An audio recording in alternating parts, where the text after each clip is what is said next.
안녕하십니까. 강원대학교 최이경입니다. 반갑습니다. 이번 강의는 많은 학생들이, 특히 대학원생들이 궁금해하는, 특별히 대학원에 가도 NGS를 이용해서 NGS의 빅데이터를 이용해서 지놈을 어떻게 연구를 하는지 그 기초적인 내용이 되겠습니다. 가장 먼저 이 지놈 프로젝트를 성공적으로 수행한 전무후무한 세계적인 큰 휴먼 지놈 프로젝트의 사례를 들어보겠습니다. 휴먼 지놈 프로젝트는 1990년부터 한 13년간 시작을 했는데요. 이 지놈 프로젝트의 목적이 질병을 치료하는 거죠. 그런데 이 지놈 프로젝트가 2003년에 끝났을 때 몇 가지 숙제를 남겼습니다. 이 지놈 데이터는 바이올라지를 하기 위한 기초 자료로서 앞으로 이 지놈 정보를 갖고 어떻게 바이올라지를 연구를 할 것인가 이거였고요. 그 다음에 이 바이올라지 연구를 통해서 건강을 찾기 위해서 그 진단이나 신약 개발을 하는 것이라고 할 수 있겠습니다. 두 번째로 그렇다 보니까 지금까지 예상하지 못했던 많은 사회적인 문제들이 있을 수가 있습니다. 그래서 이 사회적으로도 큰 파장을 일으킬 수 있는 게 있는데, 이 지놈 정보를 갖고 개인적으로 언제 질병에 걸릴 수 있는지, 질병에 잘 걸릴 수 있는지, 지노타입을 갖고 있는지 이런 것들도 발생할 수 있기 때문에 보험회사 등과 관련된 그런 법규도 영향이 있습니다. 어쨌든 이 지놈 프로젝트는 지놈 컴플리션을 하면 새로운 연구의 시작이다, 이렇게 볼 수가 있는데요. 이렇게 유전체 연구를 해서 그러면 구체적으로 기술적으로 어떤 것이 필요하고 최종 인간이 이 지놈 바이올라지 데이터를 갖고 무엇을 할 수 있는지 보면, 이 자료는 2000년대에 미국 JGI에서 제안한 건데요. 현재 유전체 정보 기술은 이 유전체의 셀룰러 컴포넌트를 다 조사를 하게 되면 주로 이제 비교 연구를 하게 되는데요. 이 연구를 하게 되면 우리가 시스템 바이올라지를 이해할 수 있다고 합니다. 그래서 이 바이올라지컬 메커니즘을 이해하면 우리가 인공적으로 셀 시뮬레이션을 만들 수 있는데, 어디까지나 인비트로 상태이긴 한데, 이러한 연구를 통해서 인간도 새로운 미래의 생명체까지도 만들 수 있다. 그런데 전문가들은 이 과정이 걸리는 시간이 한 200년은 될 수 있을 거라고 합니다. 문제는 인간이 어떠한 과학적 목적을 갖고 있다면 언젠가는 이루어질 수가 있다는 거죠. 자, NGS 빅데이터를 설명드리기 전에 먼저 NGS의 특징, 역사적인 거를 보면, 이 NGS라는 게 Next Generation DNA Sequencing인데요. 그렇다고 보니까 이미 현재 있으니까 NGS라는 것보다는 하이 스루프 DNA 시퀀싱 머신으로 설명드리는 게 더 적당할 것 같습니다. 처음에 나온 거는 2006년에 454 라이프 사이언스라는 회사에서 개발을 하고 로슈라는 회사에서 인수했는데, 이 장비는 지금은 단종이 됐지만 최초의 NGS 장비로서 한 2010년대 초반까지 이용을 했고요. 그 다음에 일루미나나 솔렉사 장비가 있었습니다.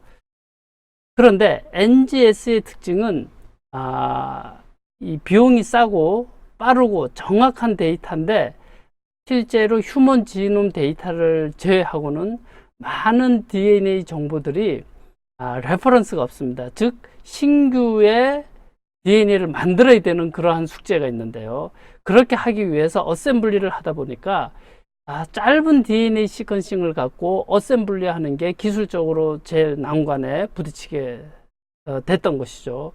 그래서 사람들이 2세대 장비, 즉 최초의 NGS 장비를 2세대라고 한다면 3세대 장비는 더 길게 롱 리드를 읽을 수 있어야 된다.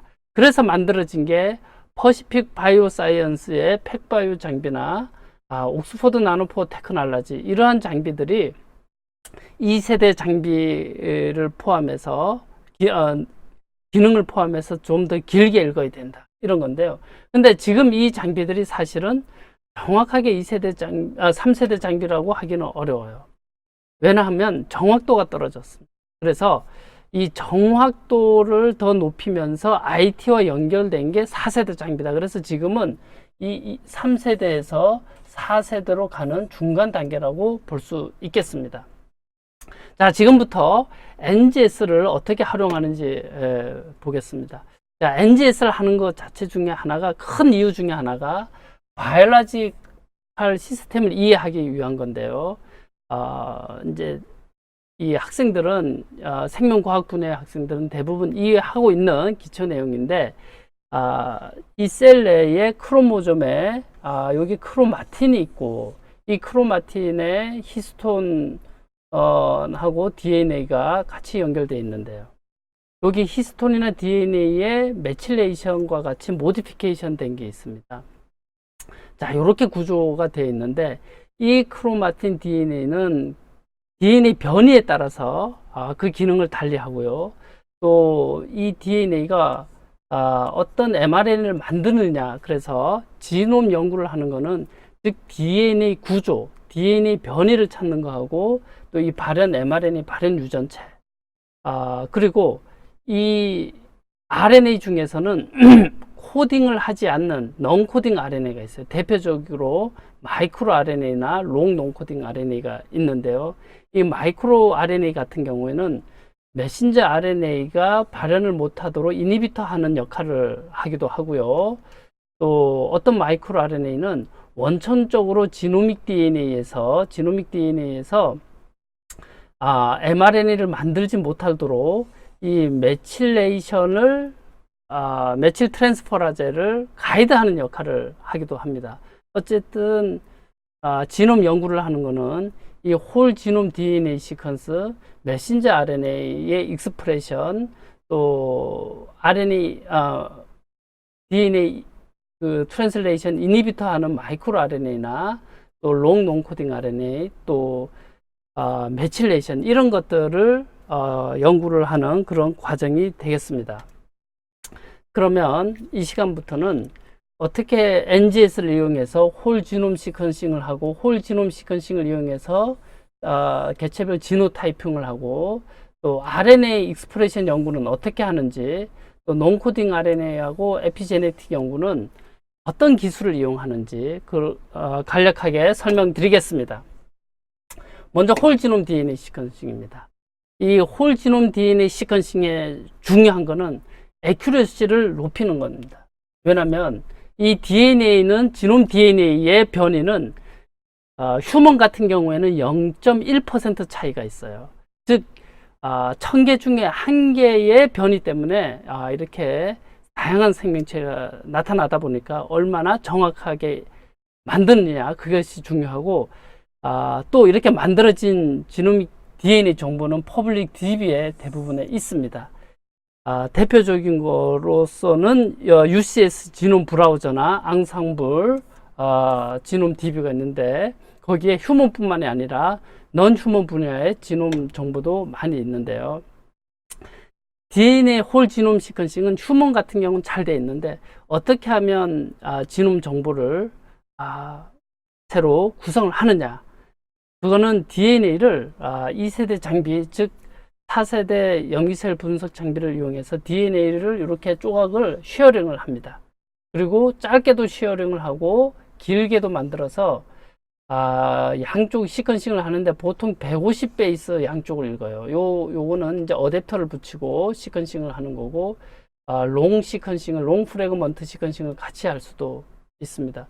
이렇게 만들어서 하기도 하고, 이렇게 해서 어셈블리를 하고, 또 아주 2K 내지 뭐 한 40K로 DNA를 길게 잘라서 어댑터를 붙인 다음에 이 끝부분을 약 150 베이스 정도 시퀀싱을 합니다.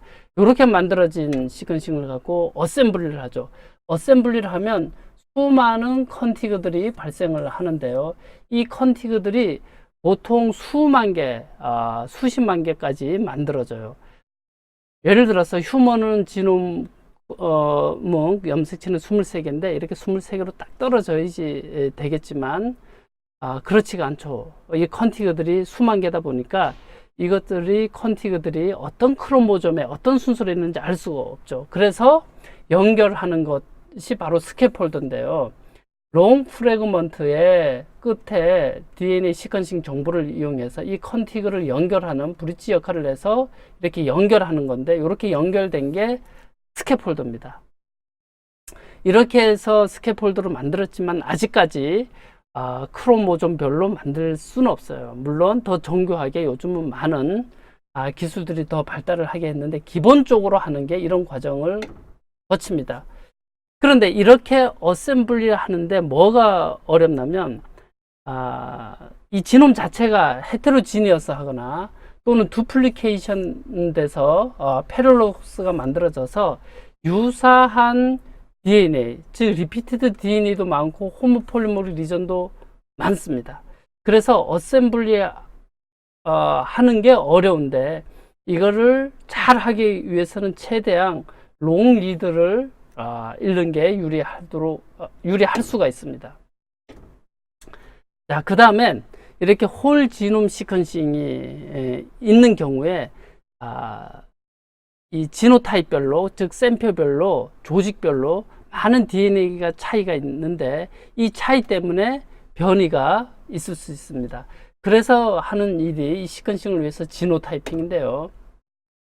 예를 들어서 여기 레퍼런스 지놈이 1기가가 됐든 3기가가 됐든 레퍼런스 지놈이 있을 수가 있습니다. 그리고 여기 지노타입 6개의 샘플이 서로 다른 개체 지노타입이 있는데, 이 DNA를 시퀀싱을 해서 레퍼런스에 매핑을 하면 특정 위치별로 DNA 변이를 알 수가 있겠습니다. 이런 방식으로 지노타이핑을 하는데요. 근데 아직까지도 이러한 방식은 홀 지놈 시퀀싱을 해야 되는 게, 샘플 하나당 휴먼의 경우 한 2,000 US 달러 정도, 우리나라 돈으로, 한국 돈으로 한 200만 원 정도 합니다. 보통 샘플을 지노타이핑 할 때 한두 개도 뭐 두세 개도 하기도 하지만 100샘플, 200샘플 이렇게 하다 보면 100샘플 할 경우에는 돈이 한 2억 이상이 소요가 될 수 있죠. 그래서 실험실에서 현실적으로 지노타이핑, 시퀀싱 베이지드 지노타이핑 하는 그거를 GBS라고 하는데요. 홀 지놈을 리스트렉션 엔자임을 이용해서 잘라요. 그리고 그거를 한 96개 샘플 단위로 자르는데, 절단을 하는데, 특정 엔자임 특정 위치 부분만 셀렉션을 할 수가 있습니다. 그래서 특정 위치만 셀렉션을 하니까, 전체 지놈의 특정 부분만 하니까 이거를 Reduced Representation이라고 합니다. 즉 지놈을 줄여서 시퀀싱 하면 이 수백만 원, 1,000만 원 이내의 시퀀싱을 100개 샘플을 시퀀싱을 해서 변이를 찾을 수 있는데요.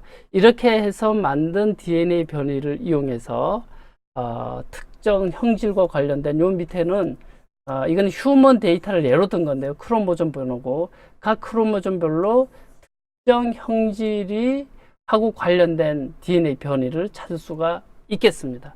즉 이 위치에 특정 형질과 관련된 DNA 변이가 있다는 것입니다. 그러면 그 주변에 DNA를 더 자세히 연구해서 어떤 형질과 관련된 DNA 정보를 알 수 있겠죠.